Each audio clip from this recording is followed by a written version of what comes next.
You've spent decades feeling like an alien pretending to be human.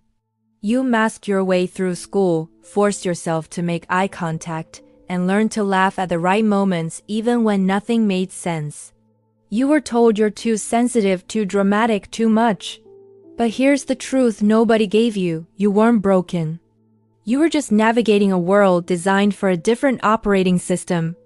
Right now, there's an entire generation of women in their 30s, 40s, and 50s finally getting diagnosed with ADHD or autism. Not because these conditions suddenly appeared, but because the medical system spent decades looking directly at them and seeing nothing.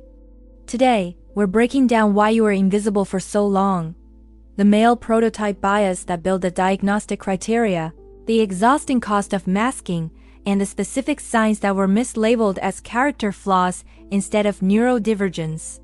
The diagnostic criteria for ADHD and autism were built on one specific population: boys. For decades, researchers studied hyperactive boys who couldn't sit still, who interrupted class, who had visible meltdowns. That became the template. That became what doctors were trained to look for. Here's the problem. A 2024 meta-analysis found the real ratio of autistic males to females is closer to 3:1, not the 4:1 or 5:1 that older studies claimed. The difference isn't that fewer women are neurodivergent. It's that fewer women are being counted. The system wasn't designed to see you. ADHD and autism in women often internalize. You don't throw chairs. You have racing thoughts you can't shut off. You don't disrupt class. You sit quietly while your sensory system screams at the feeling of your shirt tag. You don't have visible meltdowns in public. You hold it together all day and collapse the second you're alone. None of that fit the checklist, so you got labeled anxious, moody, or difficult instead. Then there's diagnostic overshadowing. This is the trap that catches high-functioning women. A doctor sees your anxiety or depression and stops looking. They treat the symptom, the stress of being neurodivergent, but miss the cause. You get prescribed SSR is for the panic attacks, but nobody asks why you're panicking in the first place. Nobody connects the dots between your sensory overload, your executive dysfunction, and the constant mental effort it takes to appear normal. The IQ myth made it worse. If you could get good grades, hold a job, or maintain friendships, doctors assumed you couldn't possibly be impaired. They didn't see the massive internal effort required to sustain that performance. They didn't see you spending hours psyching yourself up to make a phone call, or the fact that you can't cook dinner without a step-by-step checklist, or that you've been scripting conversations in your head since childhood just to get through small talk. High-achieving women are the most likely to be missed. You learn to compensate so well that your struggle became invisible. But compensation isn't the same as not struggling. You are working twice as hard to achieve half the ease that neurotypical people experience naturally. And because you made it look effortless on the outside, nobody believed you were drowning on the inside. The research from 2025 is finally catching up. Studies now show that girls and women develop sophisticated camouflaging strategies that make standard diagnostic tools useless. You were missed because you didn't have ADHD or autism. You were missed because the system was never designed to recognize how those conditions present in you. Masking isn't a choice. It's survival. From the time you were a little girl, you were taught that being difficult wasn't acceptable. So you learned to script your conversations, mimic facial expressions, and suppress every stim that felt natural.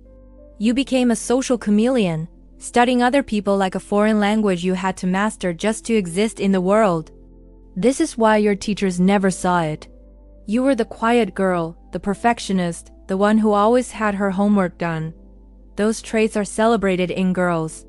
Nobody stops to ask what it costs you internally to maintain that image. Meanwhile, a boy with the same internal struggle might fidget, interrupt, or act out, and that gets him evaluated. Your suffering was silent, so it didn't count. Here's the part that actually hurts. Women are socialized to be the social glue in every environment. You learn to read micro-expressions, predict what people wanted from you, and adjust your behavior accordingly. That's not a natural social skill. That's a full-time job you've been doing since childhood without even realizing it was work. Here's where it breaks. Many women only get diagnosed after a major life transition. College, marriage, motherhood. That's not a coincidence. Those transitions pile on executive function demands that finally exceed your capacity to compensate. You've been running on willpower and adrenaline for decades, and suddenly the system crashes. The mask shatters, and everyone around you is shocked because you seemed fine until you weren't. The burnout isn't dramatic. It's not a single meltdown. It's the slow erosion of your ability to function. You start missing appointments. You can't keep up with laundry. The thought of grocery shopping feels impossible. Tasks that used to take effort now feel insurmountable. And because you've spent your whole life being told you're capable, you internalize this as personal failure instead of recognizing it as a predictable consequence of decades of unsupported neurodivergence. Then there's the sensory piece nobody talked about. You were called picky, moody, or high maintenance. Nobody gave you the language for sensory processing disorder. Nobody explained that the reason you couldn't wear certain fabrics, or why fluorescent lights made you want to crawl out of your skin, or why you needed total silence to think, was actually your nervous system processing input differently. You just thought you were weak for not being able to handle things other people tolerated easily. The cost of masking isn't just exhausting. It's identity erasing. You spent so long pretending to be someone else that you lost track of who you actually are underneath the performance. Getting diagnosed later in life isn't just about finally having an explanation. It's about grieving the decades you spent trying to fix something that was never broken in the first place. Before you finally got the right diagnosis, you probably collected a few wrong ones along the way. Bipolar disorder, borderline personality disorder, generalized anxiety, depression, maybe all of them at once. The problem isn't that those diagnoses were completely wrong. It's that they were treating the smoke instead of the fire. Up to 15% of women diagnosed with borderline personality disorder actually meet the criteria for autism. The overlap makes sense when you look at the symptoms. Intense emotional reactions, difficulty with relationships, black and white thinking, identity confusion.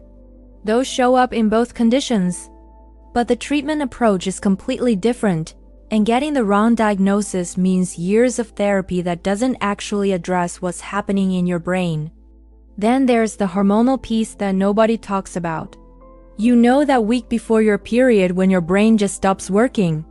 When you can't find your keys, can't remember why you walked into a room, and the sound of someone chewing makes you want to scream. That's not just PMS. That's estrogen dropping and taking your dopamine regulation with it. During your menstrual cycle or perimenopause, your executive function falls apart. Your sensory sensitivity goes through the roof. Your emotional regulation disappears. And every single month, you wonder if you're losing your mind.